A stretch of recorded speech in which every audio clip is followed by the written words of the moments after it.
Welcome back to Realist Revolution USA. This is the podcast for real patriots who care about real America. And this is part two, a continuation of our discussion with Brittany on early childhood education. Let's pick up where we left off. Wanted to kind of circle back a little bit, Brittany.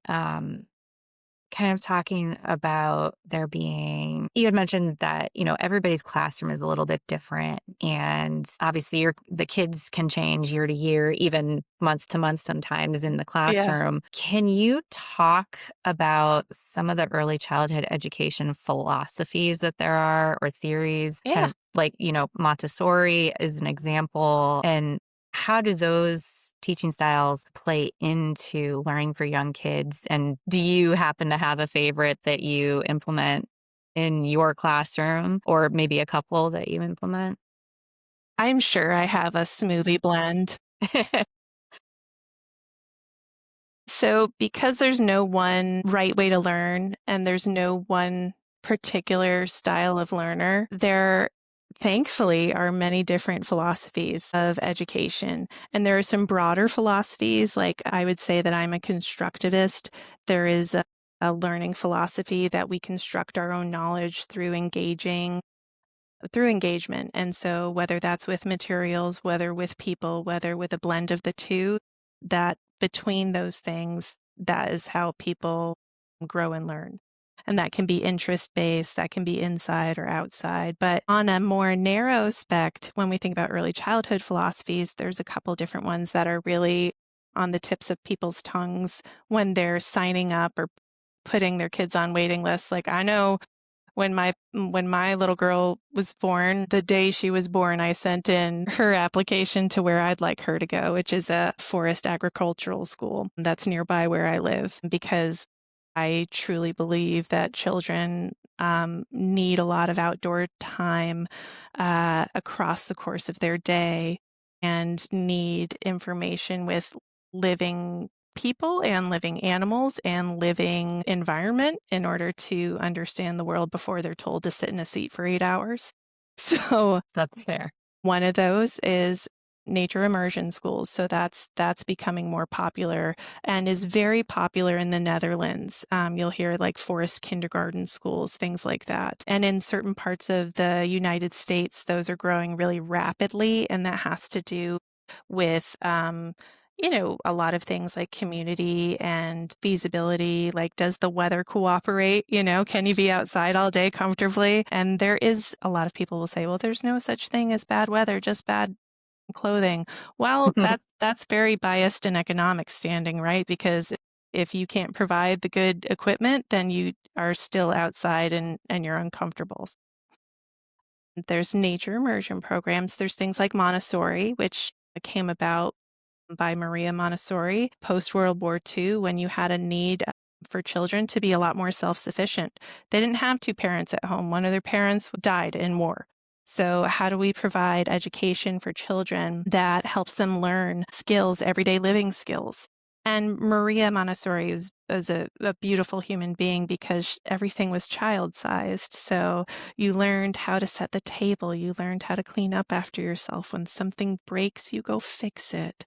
The part about Montessori, too, is that there's stages of learning. So they often have trays that are beautiful. But before you go to tray 17, you've done tray 1 through before you go to that next tray. So you learn through stages and a lot of independence. And the role of the teacher is to guide, model, and then facilitate. But there's a lot of independence. And so that's not for everybody, but there are many learners that learn in that way and do a magnificent job of it. I would not be a good Montessori teacher because I do not learn linearly like that. And they have a huge focus, which is wonderful, on geography, which is not my strength. So, I mean, you should see it. Like they have beautiful spaces and classrooms. They're always great. Creativity is a huge piece in Montessori programs. So they are quiet, they're self-guided, they're cultivated in almost a museum kind of way. It's beautiful to be in a Montessori space. Then there's a Reggio Emilia philosophy, which started in Italy and started with a blend of teachers and parents in the town of Reggio Emilia, Italy. And they have, if I could afford to go on one of those trips, and they have interpreters, and their school is set up as a learning space for children and teachers of all different backgrounds. And they just show you how, I mean, what's a beautiful example? Between their toddler space and their older, let's say early preschool space, they might have clear plexiglass with phones on the wall so that the kids can see and talk to each other. It's very project based, so learning happens over time and is done in groups of interest. So, a child, they were on a walk and they saw a statue of a lion and they were interested in that. The teacher then emerges that curriculum to go around that interest and facilitates all of these guided interactions and uses documentation like photographs, children's artwork, words from children in order to show growth of learning over time. In Montessori programs, they are mixed age, having to do with like post war things, and that children learn from each other at all ages and stages. In Reggio Emilia, they're still kind of broken up into age groups, but their visitation towards each other and quite the respect towards each other in different ages and stages is very much celebrated. And the parents are integral in helping the classroom. The teachers are seen as very respected. This is a huge trend. They have spaces all over the US that are getting to be Reggio Emilia inspired. Great places in Boston and Texas and a couple other places. But I will tell you the number one place I visited is a Reggio space in Boulder, Colorado, which um, I went into the school, and as you walk into the school, there is a billboard-sized Bill of Rights that is children's rights as you walk into that school, and it's in children's words, and I just cried. I've never been the same since, and it was things like children have the right to take their socks off so their feet can feel the ground. Children have the right to give a hug if they've asked and the person has said yes. Gosh. Like the beautiful, beautiful things that all children should be able to think and do and experience. The rights of the children is paramount to Reggio programs. And then there are things like High Scope, which is a little bit more curriculum based and project based. It's a little bit more buy-in for people that are looking for curriculums in the US. We like ourselves a boxed curriculum. We love some data, anything that we can throw some numbers in and show that this is working. Whereas the other programs know it's working and there's less of a stress about that. But the high scope is cool. It's like STEM or STEAM, that science, technology, engineering, arts, and mathematics. And it's embedded in everyday routines, activities, and explorations. And then they do a lot of revisiting. So like a think, plan, do, review kind of. And they start it really early. And I mean, those are 4 examples. There's more. Yeah, that was great. Yeah. Yeah, I'd Thank never you. heard of STEAM before. I didn't know that arts have made it into the STEM acronym. That's really great. Yeah, I hope it stays. I mean, the more creativity you have, the more flexible thinking you have, and I think those are necessary in the other parts of that acronym.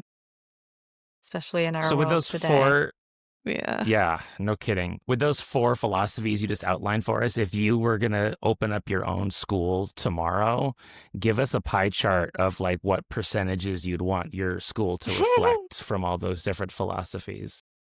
Oh my gosh. I mean, gosh, if I won the lottery and I could make some early childhood care universally available to communities, it would be, I think, a huge blend between the Reggio and the nature immersion programs. I think there is this trend happening in across the world, but in the US that's starting to happen called the slow theory. And because we are such a fast paced society, there is this awareness that we keep asking teachers and students to learn more, do more, be more, and be perfect at it sooner and sooner and sooner and sooner. And so that push down curriculum is coming into early childhood. I'm supposed to be teaching children letters before their hands and their bone structure is even able to grasp a pencil. And I'm like, "No, let's look at some X-rays. Let me tell you why I'm doing this other thing and how that's gonna support them holding a writing tool later on." But so much of what we see, quote unquote, "wrong" with kids in school, the fact that, their expectations are way out of whack, between what they are, able to do and what we think they should be doing, which is sitting for very long periods of time. But when children are outside and they're climbing and they're jumping and their eyes are looking, their eyes there's not a lot of glasses. So we've seen an increase in glasses in the past 10 years that has to do with children not being outside as much. Their eyes aren't helping to look in multiple different areas, helping their body learn how to balance and maneuver through space. That's impacting their ability to read over time. They're looking at technology more, that's giving huge amounts of dopamine, and they're not getting that outdoors anymore. So if they don't have a screen, they don't know how to help themselves feel better. So there's less regulation having to do from their frontal cortex in their brain, but also just their regular bodies feeling like, if you've gone for a walk for 15 minutes, studies show that you feel better. Your whole body feels better. You feel calmer. You're better able to listen.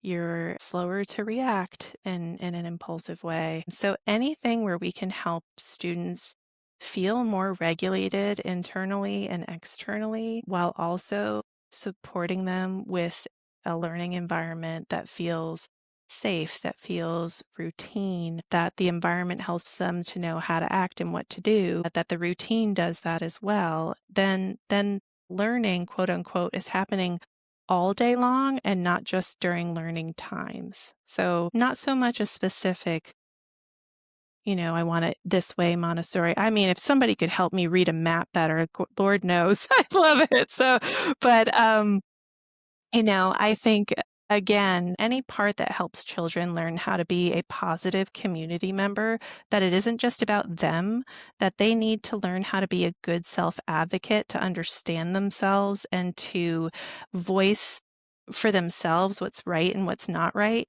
And then when they can do that for themselves, that they have a responsibility to do that for their peers.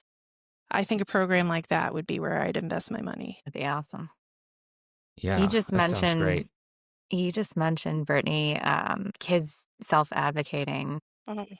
And a lot of times I feel like when kids do that, a lot of times it can be viewed as like, well, they're being rude or Yeah, disrespectful. non-compliance. Yeah. Yeah. It's like how much of your job is managing behavior and teaching things like Oh, manners and how to get along? I mean, like, I imagine yeah. that's got to be basically your whole day. I was gonna say 95%. A lot of my job is through modeling, through setting limits and boundaries, through being um, compassionate but also consistent, and setting limits and boundaries, and also inviting risk taking.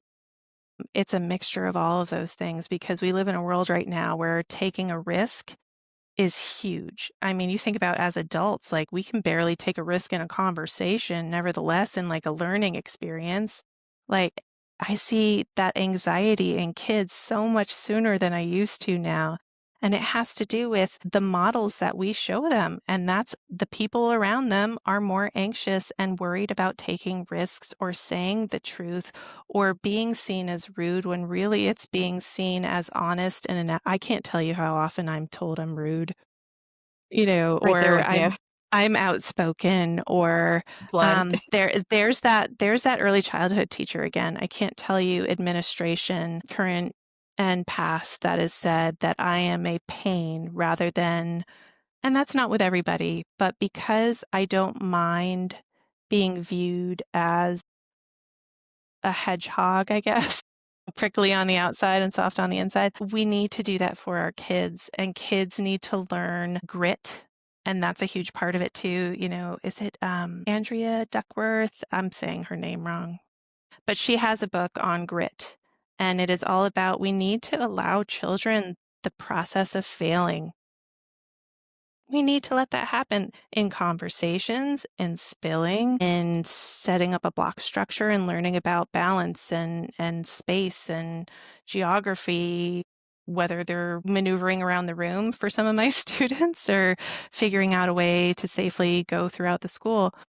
We need to allow children to fail and fail forward and not be the best at everything and allow differences to be celebrated and to be accountable.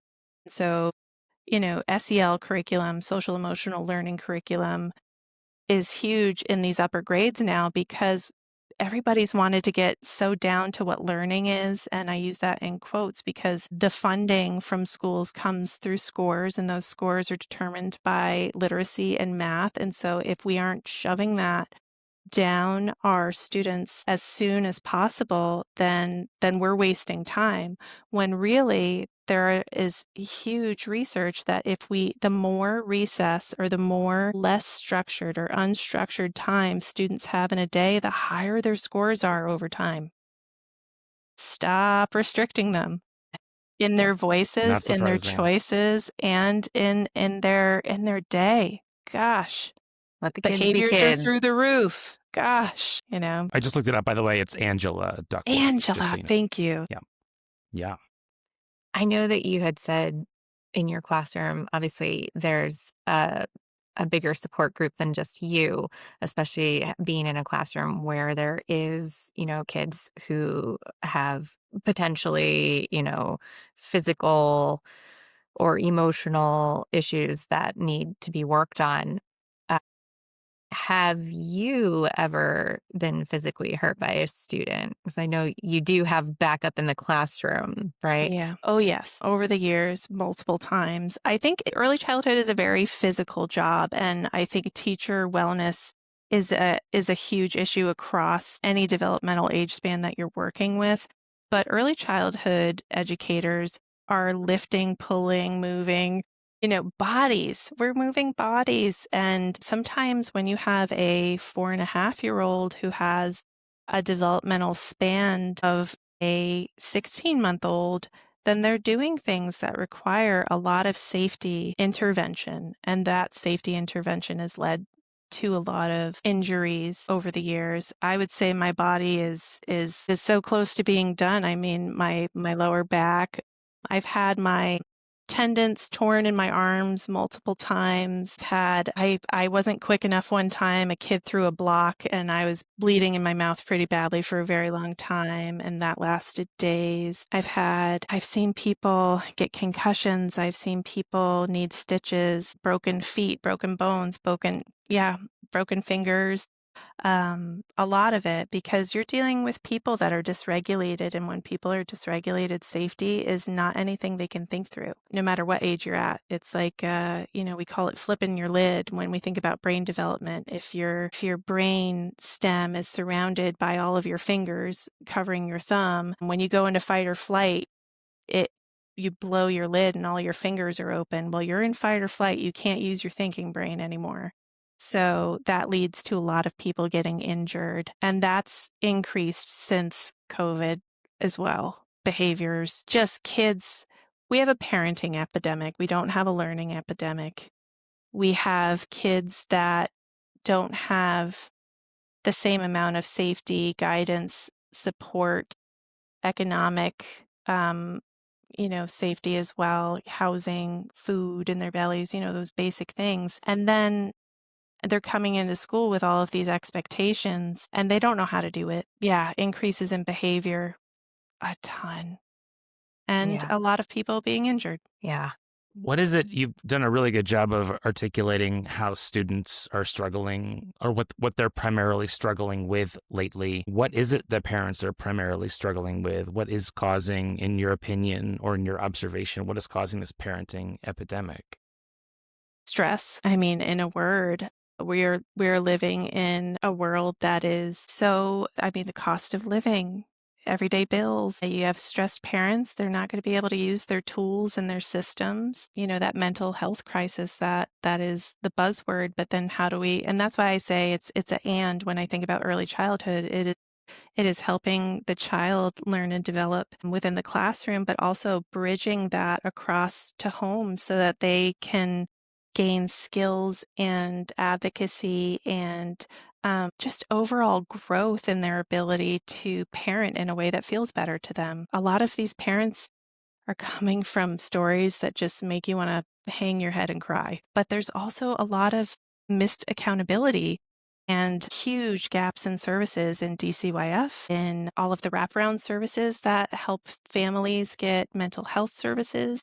And that's where I work right now. That might not be as true in a different community where they have maybe a more affluent community where they have more ability to access those services. But I do know in the community that I work for, there is a lot of families that are in crisis and they are struggling. And when you are struggling, you are not present for your kids. And that could look like being grouchy and being mean, or it could look like being absent by your parent at home is looking at a screen and scrolling in a scroll of doom and they just aren't present for you. And we all go through bouts of that all of the time, but there is for sure a parenting and an accountability piece that is a big problem. And when those fundings, again, nationwide, if funding is being cut from places that support services for families to have access to food, to housing, to mental health wellness, to basic medical needs, then you're going to have a parent that has a kid that is not getting everything that they need and as well. Yeah. Another and. How much have you, yeah, how much have you observed? Because I feel like there's this growing distrust in this country, distrust of the medical establishment, distrust of the academic establishment. How much have you personally experienced pushback or obstinate parents who feel like maybe they know better than what the school has to say? I always try to come from the perspective that we're all trying to do the best that we can. And if I start there, and I really try to start there, then I know that the response, if it's a grouchy response, is coming. If it's looking like anger and sounding like anger, it's usually coming from shame and fear. And so then I backtrack and I go, where is that stemming from? And I think about how can I build a relationship of trust so that we can work towards this together. But again, that feels very different in early childhood than it does K to 12. K to 12 is traditionally the teachers know better. You drop your kid off. We know what we're doing and you can come pick them up at the end of the day. There's not, in my opinion, as much, or my experience, as much of a bridge as there is in early childhood. I certainly have dealt with my fair share of parents who are incredibly rude and unkind and even saying that I'm doing things to the detriment of their child, and I say that you have the right to choose where your child goes and you have the right to have them not be in my classroom. You are their number one and forever advocate, and if you feel like this isn't a safe space or a space that your child is learning and growing in, or that you feel like it aligns with your values as a family, then you have the right to take them to a different space. And that's not the answer people want to hear. They want to hear that I'm going to change and bend and do things that makes them feel better. And my answer is, I hear you. And I value the fact that you want things that are going to help your child learn and grow. And we disagree at this point. It's very I big-hearted feel of you. I heard a quote that I will always remember, which is, most people are doing the best they can most of the time. And Yes, that's an important thing to hang on to. I And I'm know not I always am. there. Yeah, I Yeah. struggle. I've had I'm always spinning my wheels trying to get into work. I have a toddler. She's had a toddler morning. I am, maybe have not had a full night's sleep. Like I am an everyday human as well. And I think that's missed out too. I do have to remind people that as well. Like I am an educator, but I'm also a human being. So setting limits with boundaries with parents is helpful too. Like, you have the right to be upset, but you don't have the right to yell at me right now. So you have a choice. We can either pause this conversation and return later, or we have to end the conversation in a way that doesn't feel as good to you. And that's not a popular thing either. Feel like too there's so much that educators go through on their path to become educators that people who aren't educators have no idea.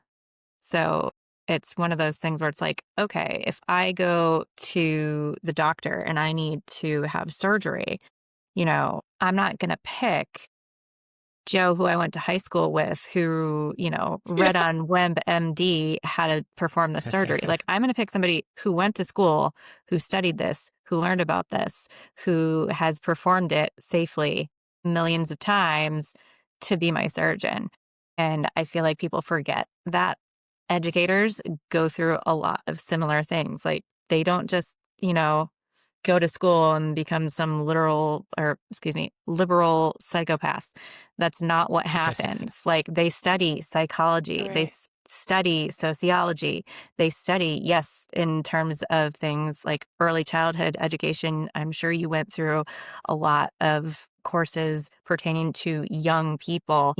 Music educators study a ton of Oh my music gosh. and how Yes. children learn music specifically. Like, these are all things that people don't seem to pick up on or understand. Like, you've already learned so much and forgotten so much, and you've been doing this for 15 years. There's something to be said for, I've got this experience and I know Yeah. what I'm doing, and it's been done successfully for a long time. So sometimes I think parents need to take a step back and be like, maybe I don't know what I'm talking about here. Right. And also, educators get into that field for a very selfless purpose, and Hmm. that makes them less likely to brag about what they can do and what they have done. Right, Brittany, you like very self-deprecatingly said that 95% of your job is teaching manners, right? But that's you thinking of your classroom as something bigger than you, and it's your humility and the humility of educators that exacerbates the misunderstanding that they are seen as more passive in their field and they're just babysitting kids for a time being Right. rather than being experts in their field.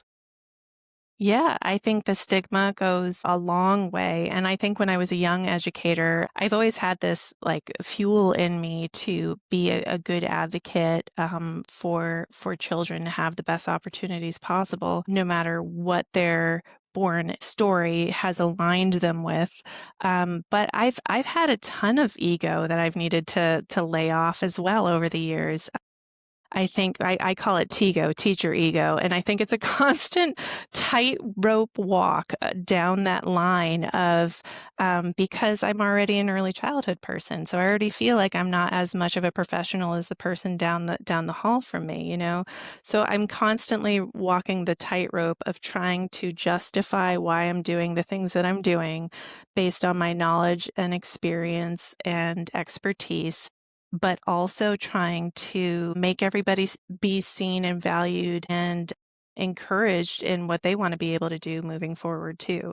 So I spend a ton of time, more than I should, in making sure that parents have daily pictures or at least weekly pictures or videos of what their child is doing in my classroom, because a lot of my children can't go home and say mom or dad or I love you, nonetheless what they've been doing in the classroom. I spend a lot of time making sure families have parent friendly newsletters that have access to information on why it's important to do A, B, C, and D, uh, so that I don't come off sounding like a know-it-all, but I come off as an approachable person that might offer some support to them, not just in the here and now, but moving forward. And I think over the years, I've been able to learn and grow in that area in a way that feels way more approachable than maybe my, you know, 10-year ago Brittany did. Hopefully that's the case. But those are the things that I think people really appreciate, the pictures and stuff like that, is they see you seeing their child Yeah. and sharing that excitement that you've got a picture of, oh, they made this tower today and it stood up and they were so pumped about it. Yeah. And here they are, like with this just excited, picture. And I think that speaks to people. And I mean, heck, I've seen people who put their dogs in a kennel for vacation and they get pictures every day, from the kennel. And it's, Yeah. Right. my dog's doing great. I mean, Yeah. people get pumped about the creatures and kids and everything in their life, knowing that they're doing well and in a safe place and they're succeeding and having fun. So I think that's huge. And to always know that kids are a reflection of their parents. So when I'm talking about their children, I'm talking about them, and I have to have that knowledge and awareness. Whether I'm telling a funny story, and I can be that joking person, or whether I'm working, and this is a huge process as a special educator and an early childhood person. Is I'm often the person that's identifying their child as somebody with special needs. So I am working with often parents that are going through a deep grieving process through what they thought their imagined life with their children, and what their child's life is actually maybe going to look very different than that imagined life. So also walking that path with them is saying, yes, your child is being identified with a difference, but this difference and this delay is going to help them access the services that they need in order to be the fullest human being that they can be in the classroom, but also at home and in the community. So it's a picture says 1,000 words, right? And when you have kiddos that I work with that are not saying words by the time they enter kindergarten or later sometimes, then that picture, those sounds that come from a 10-second clip help them know that I see that their child is funny. I see that their child is hardworking. I see that their child is kind. And so I don't think it's been far and few between the parent that I've had that's like, make sure that they're writing their name and that they're reading by the time they leave. And I'm like, oh, let me help you. Let me help you know how I'll help them gain those skills by doing all of these other things. Like there's other things that are important along the way. Your child will not be 30 years old and not reading, okay? We want them to be able to be a good listener and a compassionate person as well. Kind of looping into that, I know that there are great things about being a teacher, and there are definitely hard things. Can you tell us, like, what is the best part about being a teacher? And maybe also what has been maybe not necessarily the worst or maybe the hardest part of Yeah. it? I get to be a witness. I think I get to witness some of the most special moments that kids have when they've worked towards a skill or something that they really want so badly. And parents get to see this too. But as a teacher, you get to watch them turn into the human beings that they're going to become, because our personalities are very established by 5 years old. So when I'm working with kids that are 3, 4, and 5, I get to watch those personalities and have an opportunity to participate in molding those personalities. So that's probably the most special. All of the laughter moments are the best as a teacher. I mean, oh, the stories that we have of kids saying things or understanding things or tattling or, saying things that happened at home. And you're like, ooh, I will not tell your mom or dad that you just told me that. Those are all great things, but being a witness to who they are as human beings and watch it and giving them everything they need to feel like their best human selves is my favorite thing. And I would say, conversely, being a witness is also the hardest thing. Witnessing the limitations of the system on me and them, and knowing that when they leave my classroom, the beauty of inclusivity isn't going to be held the same way down the hall with that other person. That speaking up isn't going to be valued the same way. To watch them go home. Oh, I've had my hardest moments when I've had to leave a child in the hands of their family, knowing that that was not the safest place for them to be, but that I had done everything in my conscience that I could, that DCYF was there, that the police were there, but that there wasn't enough A, B, C, and D evidence on that very day that the child went home and that I got to go home and be a good parent to my daughter, but I couldn't be that person for that student of mine. It's amazingly hard. And that it isn't just a one-day thing. It's the knowing the longevity, I think. So, That's mm, heavy. mhm, So, everybody who has a small child in your life, please go home and hug them, mhm. squeeze them till their eyeballs pop out. That's what I tell my boys. Yep.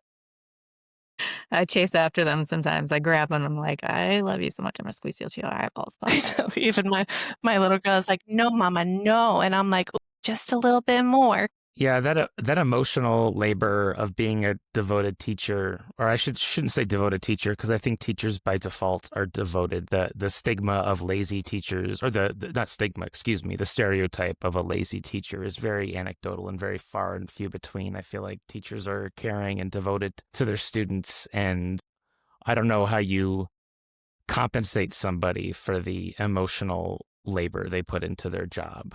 But Yeah. that is also something that goes on behind the scenes that people like to say teachers get summer Oh my vacations and gosh. And every my weekend husband's off. one of And them, okay? Like, it is not, you know, the guilt of, and I'm not the only one, but the teacher guilt that we have of having time off, but being seen as being lazy on that time when really we're recuperating and just reevaluating our trauma responses ourselves. And believe me, there's a ton of curriculum development and PD and all of these. Like, you never sleep. Like, I wake up at 2 and go, oh, I forgot to email that parent this, or I left this out of an IEP. I need to write that down. I'm not the only person that does that. And I wouldn't be where I am without having great team members around me. So it is when you have a school culture that cares about their teachers and is responsive to the needs of teachers, that social emotional piece as well, then you have a group of teachers that's able to educate their students better in a better capacity. So that should be the goal of states and federally. It's a both and I again it's nuanced and it's complex. But, the more we pour into having high quality educators and paying them what they should be being paid so that they can stay in the job and maybe not work multiple jobs in order to have the same pay as somebody who works in a different sector, then you're going to have better learners and you're going to see longevity outcomes that will amaze us, 20 years down the line. But people want the now. So it's hard. so you were lucky enough to have a meet cute with your career, right? It was just like it was love at first sight and you knew what It you wanted to was. do. For people who haven't had that experience, but they think they might be a good early childhood educator, what would you say to them about how to get started or what they should do to dip their toes into this profession and see if it's a good fit? I think don't go on teacher memes on Facebook.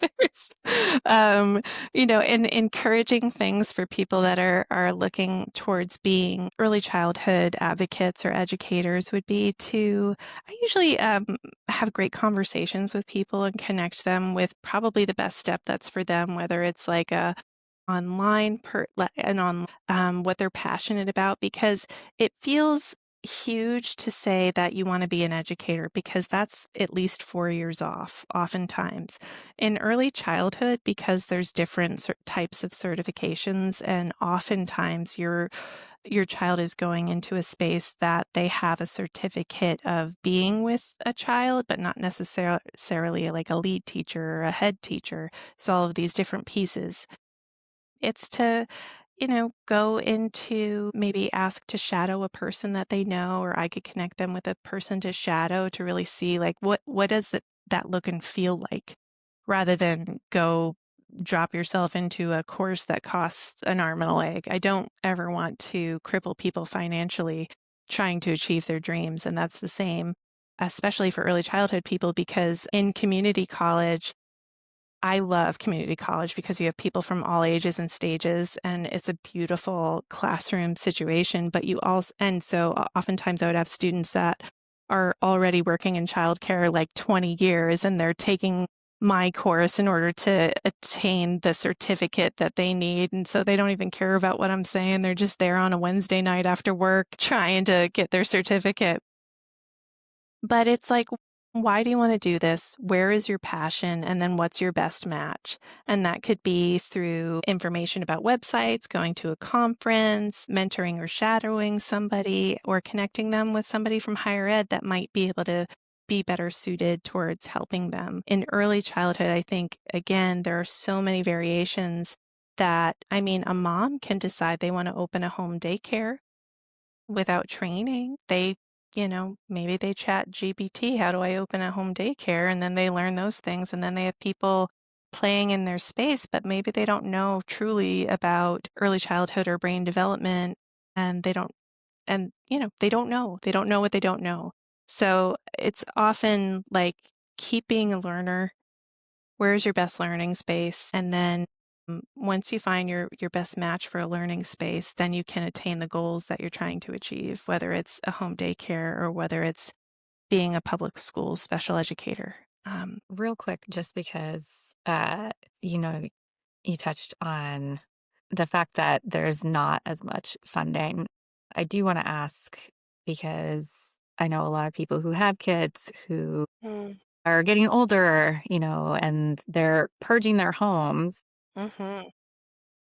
child toys or books, things like that. Do you get a lot of do you need or do you get a lot of donations to your classrooms?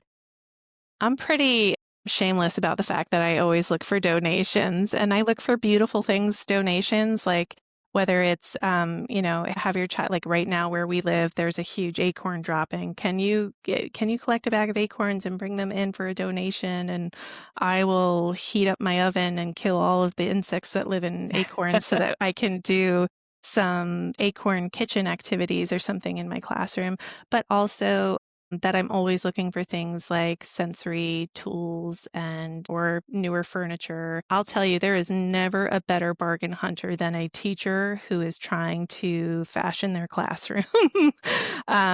There's things like teachers pay teachers and donors choose that you can kind of do, but early childhood is tricky because in order to do donors choose, you have to be publicly funded and have a credentialed number. So that excludes a lot of early childhood places. If people are ever looking to get rid of things, I would say bring it to Savers, put it on teacher Facebook marketplaces, contact a local community, whether it's a space for a food pantry slash clothing area, but I'm always my car is always in flux of donations that I'm either giving for families in my classroom or giving towards other people. It drives my husband crazy because it's just a hot mess of donations coming and going in the back of my car.